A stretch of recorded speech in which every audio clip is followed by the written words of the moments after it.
नमस्कार विद्यार्थी मित्रांनो, स्वागत आहे तुमचं आपल्या यूट्यूब चॅनल स्टडी फ्लो अपडेट्सवर। मित्रांनो, वर्दीचं स्वप्न उराशी बाळगून दिवस रात्र मेहनत करणाऱ्या विद्यार्थ्यांसाठी आज व्हिडिओ जो आहे अतिशय महत्त्वाचा ठरणार आहे। आज आपण बोलणार आहोत राज्य उत्पादन शुल्क भरती 2026 बद्दल। परीक्षेच्या स्वरूपात आणि काही टप्प्यांमध्ये अतिशय महत्त्वाचे बदल आलेले आहेत।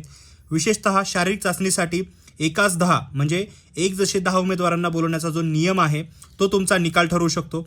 आज आपण जवान वाहन चालक, चपरासी आणि लघुलेखक या सर्व पदांचे एक्झाम पॅटर्न आणि भविष्यातील संधी डिटेलमध्ये पाहणार आहोत। त्यामुळे व्हिडिओ शेवटपर्यंत पहा। चॅनलवर नवीन असाल तर सबस्क्राईब नक्कीच करा। तसेच आर्टिकल रीड करण्यासाठी लिंक डिस्क्रिप्शनमध्ये आहे आणि व्हॉट्सॲप आणि टेलिग्राम ग्रुप पण जॉईन करा, त्याच्याही लिंक डिस्क्रिप्शनमध्ये दिलेले आहेत। तुम्हाला तिथं अपडेट व्हिडिओच्या आधी मिळत राहतील।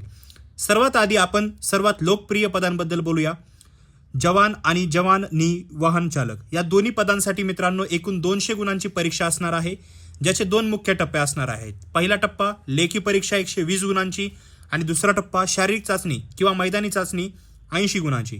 पण इथे सर्वात मोठा गेम चेंजर पॉईंट लक्षात घ्या। लेखी परीक्षेनंतर शारीरिक चाचणीसाठी 1:10 या प्रमाणात उमेदवारांना बोलवले जाणार आहे, म्हणजे एका जागेसाठी 10 विद्यार्थी। त्यामुळे लेखी परीक्षेत हायेस्ट मार्क मिळवणे अत्यंत गरजेचं आहे, म्हणजे हे पोलीस भरतीसारखंच।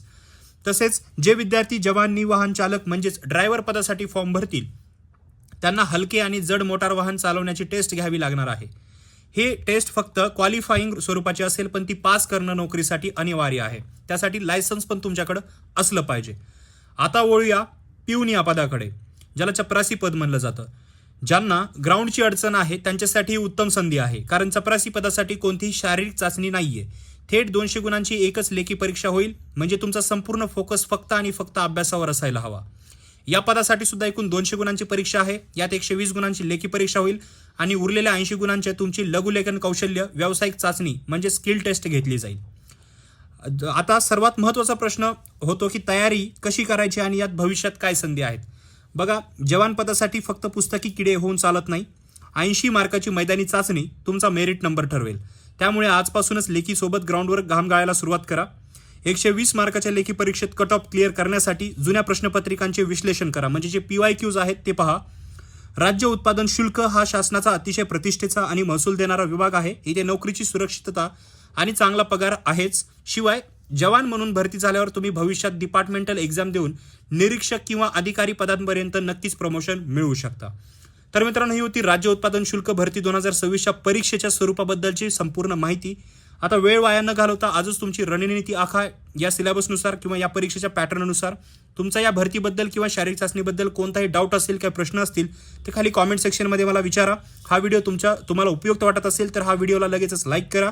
तुमच्या सर्व अभ्यास करणाऱ्या मित्रांच्या ग्रुपवर हा व्हिडिओ शेअर करा। अशाच नवनवीन जॉब अपडेटसाठी आणि गायडन्ससाठी आपल्या चॅनलला सबस्क्राईब करा विसरू नका। मी मिळतो तुम्हाला पुढच्या व्हिडिओमध्ये, तोपर्यंत थँक्स फॉर वॉचिंग।